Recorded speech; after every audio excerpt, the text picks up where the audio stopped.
Show start होने से पहले टिकट कटाओ, सब्सक्राइब करो और बेल आइकॉन दबाओ।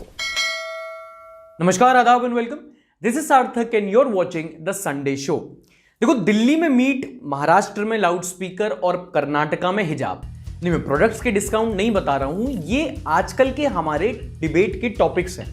अगर आपने नोटिस किया होगा तो पिछले कुछ टाइम से जो हमारे कंट्रोवर्सीज हैं, जो वाद विवाद के मसले हैं, जो कॉन्वर्सेशंस हैं, वो कुछ बेतुके टॉपिक्स के अराउंड रिवॉल्व करते हैं। अब इनमें से कुछ आर्ग्यूमेंट्स में तो सेंस होता है, लेकिन ज्यादातर उतने ही सेंसलेस होते हैं जितने टीवी सीरियल्स के स्टोरी लाइन।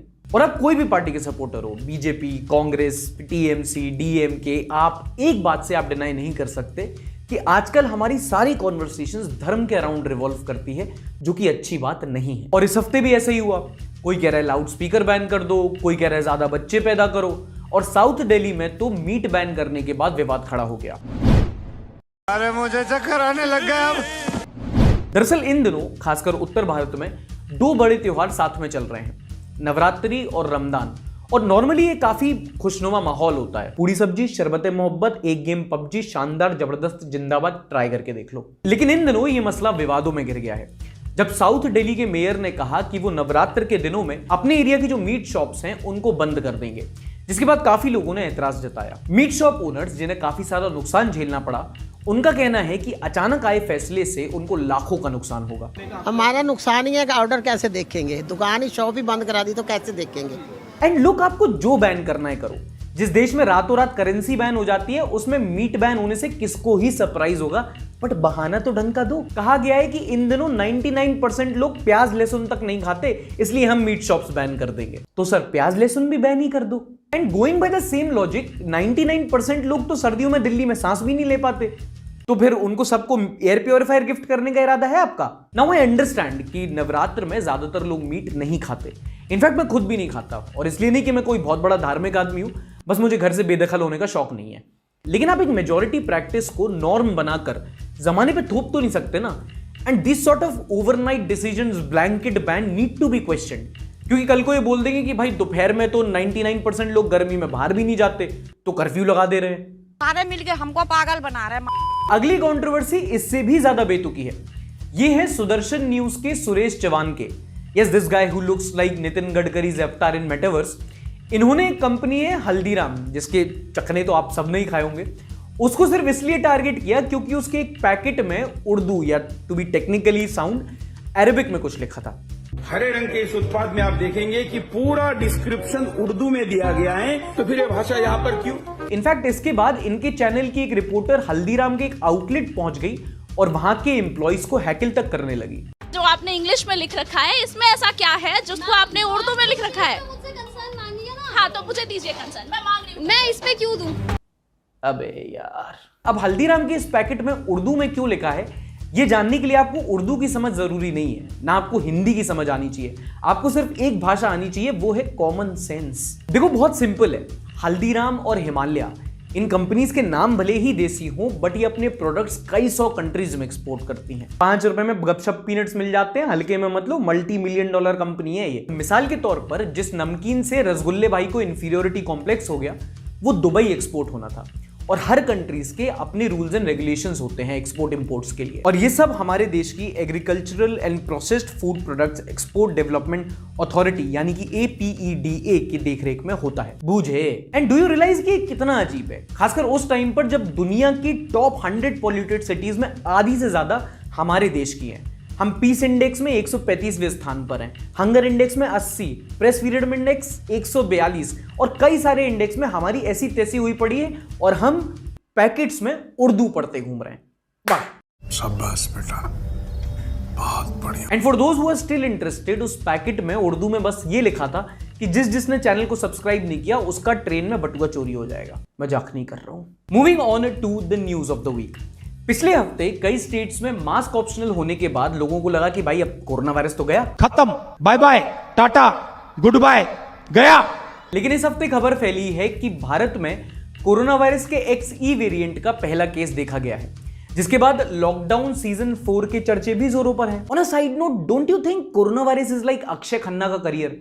वैसे खत्म है but time to time revive होता रहता है। बताते चलूं कि XE वेरिएंट जिसकी आजकल चर्चा हो रही है वो BA.1 और BA.2 का एक रिकॉम्बिनेंट वेरिएंट है और आपको डरने की कोई जरूरत अभी इसलिए नहीं है क्योंकि अभी तक कोई ऐसी रिपोर्ट सामने नहीं आई है जो इसको बाकी वेरिएंट से ज्यादा खतरनाक साबित कर पाए। And what the F is wrong with ये वेरिएंट के नेम्स BA.1, BA.2, XE, ऐसा लग रहा है BMW के मॉडल नंबर्स हो। Presenting to you the all new corona virus XE 0-100 in just 4 meetings, 4 airbags, mask proof and child lock के साथ साथ आपको लॉकडाउन की फैसिलिटी भी मिलेगी। Moving on to a good news, lockdown हटने और नॉर्मलसी वापस आने के बाद हमारे देश का जो अनएम्प्लॉयमेंट रेट है वो भी अब धीमे धीमे कम होना शुरू हो चुका है।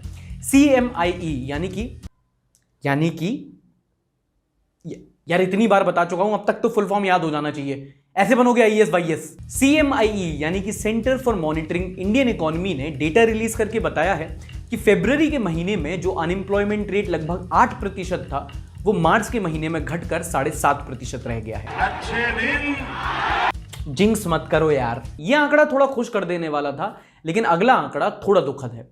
हमारे road and transport minister Shri Nitin Gadkari ने इस हफ्ते राज्यसभा में बताया कि पूरी दुनिया भर में रोड एक्सीडेंट्स के मामले में हमारा देश तीसरे स्थान पर आता है और रोड एक्सीडेंट्स में जो जाने जाती हैं अगर उसको मापा जाए तो हमारा देश दुनिया में पहले स्थान पर आता है। अब हम फर्स्ट तो आए हैं लेकिन इसमें कोई प्राउड होने वाली बात तो है नहीं। इसका मतलब यह है कि हमारे देश को अभी और बेहतर रोड इंफ्रास्ट्रक्चर की जरूरत है जिसके लिए सरकार का कहना है कि वो अपनी पूरी क्षमता से काम कर रहे हैं। अब अगला हम उस खबर के बारे में बात करेंगे जिस पर बच्चों का जीना मरना निर्भर करता है और बड़ों को घंटा फर्क नहीं पड़ता, यानी कि क्लाइमेट चेंज। हाल ही में आई IPCC की रिपोर्ट ने कहा था कि इंसानों के पास सिर्फ 2030 यानी कि इस दशक के एंड तक का टाइम है क्लाइमेट चेंज की कैटास्ट्रोफी को कम करने के लिए। रिपोर्ट में यह भी कहा था कि इंडिया में हिंदू कुश जो ग्लेशियर है वो मेल्ट हो रहा है और अब इस हफ्ते इसी बात को इसरो यानी कि इंडियन स्पेस रिसर्च ऑर्गेनाइजेशन ने भी कंफर्म किया है। इसरो ने पाया कि गंगोत्री ग्लेशियर जो मां गंगा का स्रोत है वो पिछले 15 सालों में 0.23 स्क्वायर किलोमीटर कम हो चुका है। हर साल ये ग्लेशियर 15 मीटर कम हो रहा है और जैसे जैसे क्लाइमेट चेंज बढ़ेगा ये स्पीड भी बढ़ेगी। सिर्फ यही नहीं, मैनेजिंग फॉरेस्ट फायर्स इन क्लाइमेट चेंज ये एक स्टडी है जो भारत के जंगलों पर की गई और इसमें पाया गया कि सिर्फ पिछले 2 दशकों में यानी कि पिछले 20 सालों में जो इंडिया में फॉरेस्ट फायर्स होती हैं वो 10 गुना ज्यादा बढ़ चुकी हैं। एंड लुक, ये सब बताकर मेरा इंटेंशन आपको डराना नहीं है बल्कि आपको ये बताना है कि चखने का डिस्क्रिप्शन और मीनारों पर लाउड स्पीकर के अलावा भी ऐसे कई सारे मुद्दे हैं जिन पर हमें नजर रखना चाहिए क्योंकि हिंदू हो या मुस्लिम धरती तो सबकी माँ है और वो माँ अपने करण अर्जुन को पुकार रही है लेकिन करण अर्जुन को लाउड स्पीकर खेलने से फुर्सत नहीं है। तुम चुल्लू भर पानी में जाके डूब के मर जाओ। अब चलिए थोड़ा इंटरनेशनल खबरों पर नजर डाल लेते हैं। यूक्रेन और रशिया के बीच में जो युद्ध चल रहा है अब वो और इंटेंसिफाई हो चुका है। कुछ ही दिनों पहले एक बॉम्ब ब्लास्ट हुआ था जिसमें यूक्रेन में एक ही बॉम्ब ब्लास्ट में 50 सिविलियंस की मौत हुई थी। इसके बाद United Nations human rights council ने रशिया को बेदखल भी कर दिया था। यहां तक कि यूक्रेन के प्रेसिडेंट ने यूनाइटेड नेशंस से कहा है कि अगर अब वो रशिया पर लगाम नहीं लगा सकते तो उन्हें खुद को डिसॉल्व कर देना चाहिए। यूनाइटेड नेशंस का कोई मतलब नहीं बनता। श्रीलंका की बात करें तो वहां अभी भी इकोनॉमिक क्राइसिस के चलते आम जनता सड़कों पर आकर प्रोटेस्ट कर रही है और वहां की सरकार का कहना है कि अगर उनको अपने देश में एसेंशियल आइटम्स जैसे कि मेडिसिन, फ्यूल्स, खाना ये सब चाहिए तो उनके देश को $3 बिलियन की जरूरत है। और इस वक्त की अगली बड़ी खबर आ रही है पाकिस्तान से, जहां पर पाकिस्तान के प्रधानमंत्री इमरान खान के खिलाफ नो कॉन्फिडेंस वोट पास हो चुका है। नो कॉन्फिडेंस वोट का मतलब ये नहीं है कि इमरान खान के पास कॉन्फिडेंस नहीं है और वो अपनी क्रश को अप्रोच नहीं कर पाते। दरअसल अपने टाइम पे वो प्ले बॉय तक कहे जाते थे। इसका मतलब ये है कि पाकिस्तान की नेशनल असेंबली में जो मेजॉरिटी थी यानी कि 172 सीट्स वो उनकी पार्टी साबित नहीं कर पाई है। वो मेजॉरिटी अपोजिशन ने 174 सीट्स के साथ साबित कर दी है। इसी के साथ इमरान खान पाकिस्तान के इतिहास के ऐसे पहले प्रधानमंत्री बने हैं जिन्हें नो कॉन्फिडेंस वोट के थ्रू बाहर किया गया है और इसके बाद अब नवाज शरीफ के छोटे भाई शहबाज शरीफ पाकिस्तान के अगले प्रधानमंत्री बन सकते हैं। यहां पर एक बात समझना जरूरी है कि हमारी नेबरिंग कंट्रीज में पॉलिटिकल स्टेबिलिटी काफी ज्यादा जरूरी है क्योंकि ये सारी कंट्रीज जितनी ज्यादा अनस्टेबल होंगी हमारी कंट्री की सिक्योरिटी के लिए वो उतना ही बड़ा खतरा है।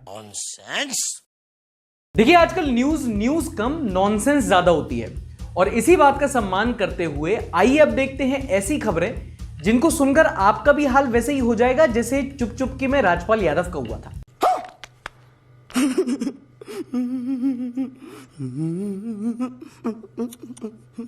तमिलनाडु में एक शादी में दूल्हा दुल्हन को उनके दोस्तों ने पेट्रोल और डीजल गिफ्ट किया, जो कि सही भी है, क्योंकि जैसे पेट्रोल और डीजल के हालात चल रहे हैं, मुझे नहीं लगता कि कुछ महंगा गिफ्ट देने की जरूरत है, क्योंकि पेट्रोल और डीजल भी कुछ ही दिनों में इतनी थैलियों में सोनार की दुकान पे बिकेगा। यूपी के बदाऊं में एक 6 साल की लड़की का स्कूल में एडमिशन नहीं हो पाया। पता क्यों? क्योंकि एडमिशन के लिए एक डॉक्यूमेंटेशन चाहिए था, एक आइडेंटिटी प्रूफ चाहिए था, जिसके लिए आधार कार्ड दिया गया, और आधार कार्ड में बच्चे का नाम नहीं लिखा था मधु का 5वां बच्चा। Now clearly in this case the Aadhaar operator has to be suspended, क्योंकि भाई माना सरकारी काम है और आधा काम चोरी से ही होता है, लेकिन भाई बच्चे हैं, मवेशी थोड़ी है कि तुमने टोकन नंबर दे दिए उनको। और लोग भी इंटरनेट पे खूब मजे ले रहे हैं। पढ़ के बताता हूं, जगदीप सांधू ने टाइटल भी दे दिया है, lord Madhu 5th only in UP, which is true. Attendance कैसे होगी? सर मधु का 5वां बच्चा, student present sir. Vaibhav Verma ने लिखा है, waiting for someone from Bachchan family to get married to her to get Madhu का 5वां बच्चा बच्चन। ना होपफुली इस चीज का सॉल्यूशन जल्दी निकलेगा और बच्चे का स्कूल में एडमिशन हो जाएगा। एंड मधु दीदी, if you are listening to this, रुक जाओ यार, क्रिकेट टीम करके मानोगी क्या? और ऐसा नहीं है कि ये फालतू की घटनाएं सिर्फ हमारे देश में होती हैं। अमेरिका के एक एयरपोर्ट पे ट्रैवलर से पता क्या सवाल पूछा जा रहा है? Are you a terrorist, yes और नो? जैसे टेररिस्ट बता देगा। इट्स लाइक एग्जामिनेशन हॉल में एग्जामिनर आस्किंग कि आप लोग में से किसी के पास चीटिंग पेपर्स हैं? अरे सर, आपको देना ही होता तो रात रात भर बैठ के फर्रे थोड़ी बनाए होते हमने। And what were they expecting कि टेररिस्ट आएगा, पढ़ेगा और बोलेगा कि हाँ आया तो मैं शहर में तबाही मचाने था, लेकिन आप लोग की ऑनेस्टी देख के मेरा हृदय परिवर्तन हो गया। और अगर आप ऐसे सवाल पूछ ही रहे हो तो कम से कम आंसर ऑब्जेक्टिव नहीं डिस्क्रिप्टिव रखो। Like, are you a terrorist? No, usually I like peace but sometimes I like to see everything burn, so yes maybe. आपको एक खबर याद होगी, जब हमारे देश के एक व्यक्ति ने 11 बार कोविड की वैक्सीन लगवाई थी। टर्न्स आउट ये पागलपन अब एक वर्ल्ड रिकॉर्ड के रूप में फैल रहा है। जर्मनी के एक व्यक्ति ने लगभग 90 बार कोविड की वैक्सीन ले ली है। लिटरली इस आदमी को इतना शौक सवार था, ये एक दिन में 3 बार कोविड की वैक्सीन लगवाता था। टीका समझ के नशा कर रहा था ये। अब इस बंदे के खून में इतनी इम्यूनिटी आ गई है कि इसका ब्लड ग्रुप भी ए पॉजिटिव से ए नेगेटिव हो गया होगा।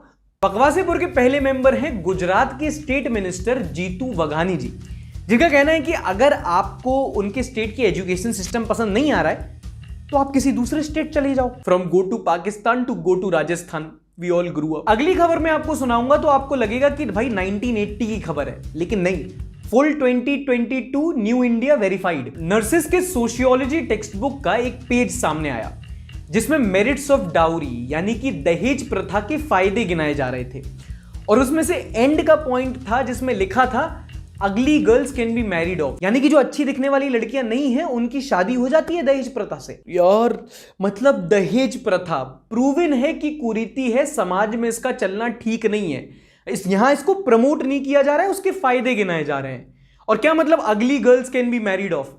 ये भी तो बताओ कि सस्ते ईमान वाले लड़के भी बिक जाते हैं। But I am not surprised, क्योंकि जिस पेस पर हम लोग जा रहे हैं ना, दहेज प्रथा छोड़ो, कल ये डोमेस्टिक वायलेंस के भी फायदे गिना देंगे। घरेलू हिंसा के फायदे निम्नलिखित हैं।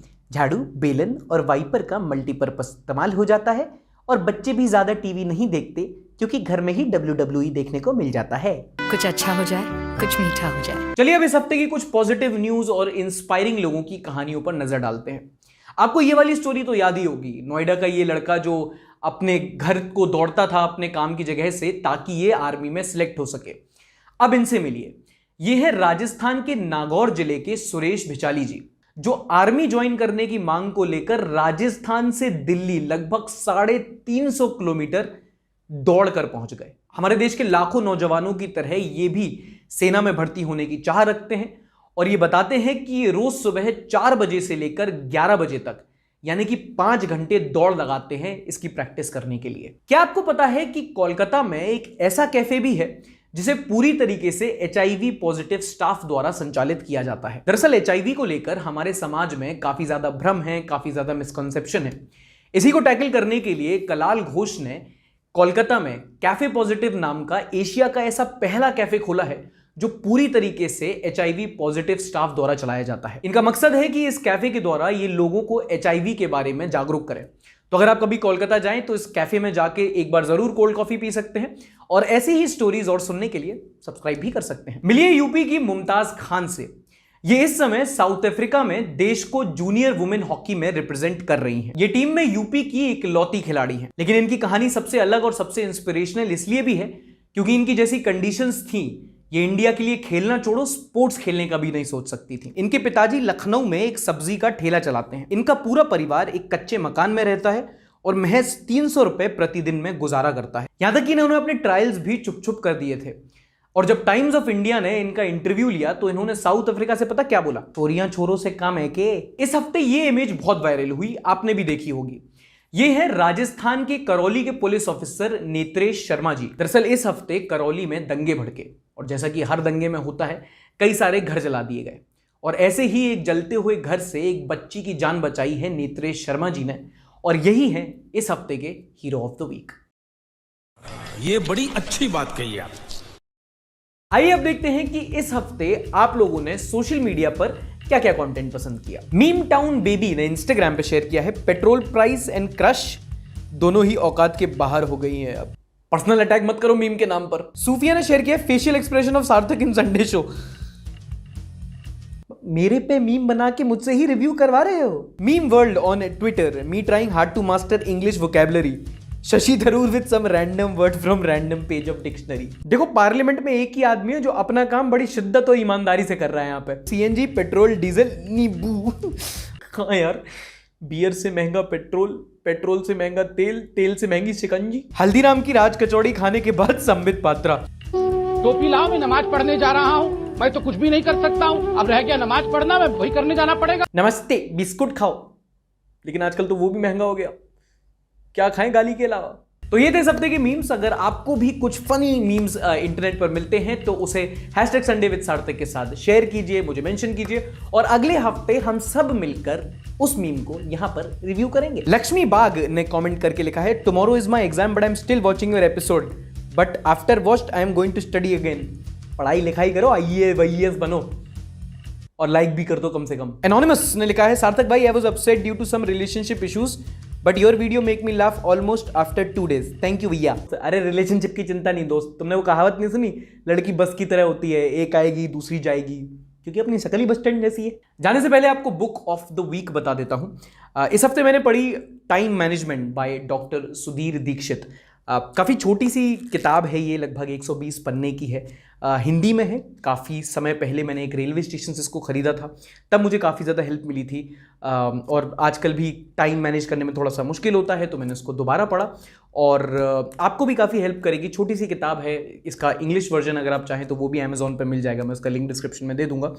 काफ़ी ज़्यादा हेल्प मिलती है अगर आप टाइम मैनेज नहीं कर पा रहे हैं और आपको उस मामले में थोड़ी सी हेल्प चाहिए तो इसके लिए अगर आप किताब पढ़ना चाहें तो वो भी अच्छा है। काफ़ी सारे ऑनलाइन कोर्सेज भी अवेलेबल हैं, आप वो भी देख सकते हैं। बट आप किताब खरीदना चाहें अगर तो उसका लिंक मैंने डिस्क्रिप्शन में दिया हुआ है। तो ये था इस हफ्ते का एपिसोड। देखने के लिए बहुत बहुत धन्यवाद। पिछले हफ्ते का एपिसोड आपको इधर मिल जाएगा।